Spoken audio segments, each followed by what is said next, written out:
Bonjour mesdames, bonjour mesdemoiselles, bonjour messieurs, auditrices et auditeurs de la VDC, bonjour. Voici la lecture de la revue de presse de la VD Congo de ce mardi 6 février 2018 au micro d'On Kayembe depuis New York City. Nous développons 3 points ce jour. 1.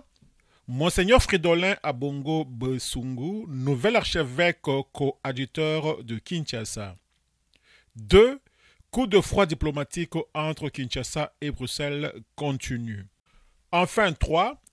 Répression du 21 janvier, les victimes citées par leur nom. 1.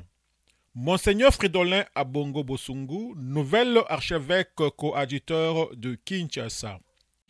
La Croix Afrique annonce Monseigneur Fridolin Abongo Besungu, nouvel archevêque coadjuteur de Kinshasa. Mardi 6 février, le pape François a nommé Monseigneur Fridolin Abongo Besungu, archevêque coadjuteur de Kinshasa. J'exprime toute ma gratitude envers le Seigneur qui m'a toujours assisté dans toutes les missions qu'il m'a confiées et aussi au pape François pour sa confiance, affirme mardi 6 février Monseigneur Fridolin Abongo Besungu à la Croix Afrique. À 58 ans, l'archevêque de Bandaka-Bikoro dans la province de l'Équateur en République démocratique du Congo a été nommé archevêque coadjuteur de Kinshasa où il va travailler auprès du cardinal Laurent Mosengo Passignan, 78 ans. Après avoir exprimé sa reconnaissance à l'ensemble du peuple chrétien, le nouvel archevêque coadjuteur a précisé qu'aux côtés de Monseigneur Laurent Mosengo, il continuerait à avancer et à faire rayonner l'église du diocèse de Kinshasa. Selon le canon 403 du Code de droit canonique qui régit les nominations des évêques coadjuteurs, ceux-ci bénéficient du droit de succession, autrement dit remplacent immédiatement l'évêque à qui ils sont adjoints après la démission ou le cas de décès de ce dernier. Pour la petite histoire, Monseigneur Fridolin Abongo était nommé archevêque de Bandaka-Bikoro le 15 novembre 2016. Depuis juin 2016, il est vice-président de la conférence épiscopale nationale du Congo, SENCO en sigle. 2. Coup de froid diplomatique entre Kinshasa et Bruxelles continue. France 24 qui cite Reuters et AFP écrit « Coup de froid diplomatique entre Kinshasa et Bruxelles ».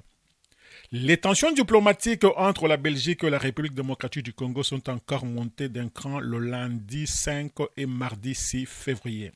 Les autorités congolaises ont demandé mardi à Bruxelles de fermer le consulat général de Lubumbashi au sud-est du pays, seul poste diplomatique dans le pays avec l'ambassade de Kinshasa. Pour des raisons indépendantes de notre volonté, le consulat sera fermé à partir du 6 février 2018 pour une durée indéterminée, a indiqué mardi l'ambassade de Belgique en RDC. Kinshasa a parallèlement fermé son propre consulat en Anvers au nord de la Belgique. Relations compliquées poursuit France 24. Les relations entre le royaume et son ancienne colonie se sont dégradées depuis le début de l'année, avec la décision de Bruxelles de mettre fin à sa coopération sur différents projets avec le gouvernement congolais à cause d'inquiétudes concernant le respect des droits de l'homme et la sécurité dans le pays. Une subvention de 25 millions d'euros consacrée à ces projets a été retirée pour être allouée à des groupes d'aide humanitaire qui œuvrent au Congo. Nos relations sont évidemment compliquées parce qu'il y a une crise depuis 2016 au Congo. Normalement, des élections auraient dû avoir lieu en vertu de la Constitution à la fin de 2016. On sait que chaque fois qu'il y a une crise politique importante au Congo, cela complique les relations bilatérales avec la Belgique, a affirmé mardi le ministre belge des Affaires étrangères Didier Reynders. Il avait condamné la répression le 21 janvier de la marche des catholiques contre le maintien au pouvoir du président Kabila qui a fait 7 morts selon l'ONU. Le président congolais au pouvoir depuis 2001 a achevé son mandat fin 2016 mais a refusé de quitter le pouvoir. Des élections sont attendues fin 2018, mais des marches sont fréquemment organisées par l'opposition, la société civile ou l'Église catholique pour appeler à une transition démocratique. Kinshasa, qui dénonce l'activisme déployé par la Belgique à l'encontre du gouvernement Kabila, a déjà par ailleurs demandé en janvier à Bruxelles de mettre fin aux activités de son agence de développement Enabel en République démocratique du Congo. La maison Schengen de Kinshasa, sorte du consulat européen géré par Bruxelles, doit aussi être démantelée. L'ambassade de Belgique a mis à la disposition des Congolais qui sollicitent un visa court de 3 mois un numéro de téléphone qui indique ne plus prendre de dossier pour l'instant. Il n'y a pas d'animosité avec la Belgique, qui doit comprendre que la République démocratique du Congo n'est plus une colonie. Notre décision a été prise sans passion, a argumenté le président Kabila lors de sa première conférence en 5 ans, le 26 janvier, lit-on sur France 24. 3. Répression du 21 janvier, les victimes citées par leur nom. La Cité africaine annonce que la Voix des Sans-Voix et la Fondation Bill Clinton pour la paix donnent les noms des morts et demandent la restitution des corps aux familles. La Voix de Sans-Voix pour le droit de l'homme et la Fondation Bill Clinton pour la paix viennent, dans un communiqué commun, de livrer l'identité des 6 personnes tuées lors des manifestations du 21 janvier. Le monitoring effectué sur terrain relève jusque-là avec exactitude qu'il s'agit de 1. Fwamba Mukala Mathieu, âgé de 15 ans, fils de Mukala Johnny et de Mboyi Pauline, atteint par balle au croisement des avenues Touana et Kalumba dans la commune de Massina. 2.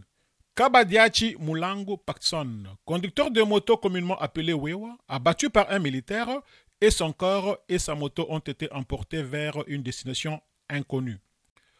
3. Benjamin Mwindilaï, âgé de 18 ans, atteint par balle lui tirée à bout portant à Kingabwa. 4. Madame Manzambi Célestine, décès survenu suite à la déflagration de la grenade à gaz lacrymogène le 21 janvier 2018 dans la commune de Barumbu. 5. Mademoiselle Thérèse Kapanga Mwanza, aspirante religieuse, fille d'un officier supérieur de la police, tuée par balle à l'entrée de l'église Saint-François de Sales à Kintambo. 6. Ngandu Kisebe Hussein, membre du parti politique de l'opposition, Union pour la nation congolaise UNC en sigle, abattu à bout portant à la sortie de la paroisse Saint-Augustin. Par ailleurs, le communiqué signale le cas des personnes blessées et d'autres poignardées. Il s'agit notamment de 1. M. Mayamba Nzanzi, âgé de 32 ans pourchassé et poignardé par des éléments de police nationale congolaise sur rue Makassa, quartier Kanluka, commune de Ngaliema. La victime est hospitalisée dans un hôpital à Kinshasa. 2. M. Mouzi Moleki, âgé de 13 ans, atteint d'une balle lui tirée à bout portant par un policier devant la parcelle familiale dans la commune de Barumbu. La balle a touché les 2 pieds et la victime est hospitalisée dans un hôpital à Kinshasa. 3. M. Nkunda Serge, maçon de son état, âgé de 46 ans, marié et père de 5 enfants, atteint par balle au front au niveau du marché Capella. La victime est actuellement hospitalisée dans la salle d'urgence d'un hôpital à Kinshasa. Enfin, 4. Bopombolo Sodio, pousse-pousseur de son état, marié et père de 4 enfants, garde encore la balle non extraite dans son corps, rapporte le tabloïd. Fidèles auditrices et auditeurs de la VDC, merci pour votre aimable attention. C'était votre humble serviteur Don Kayembe depuis New York City pour les comptes de la radio-télévision en ligne. La voix de la démocratie congolaise au panorama d'Afrique. À demain.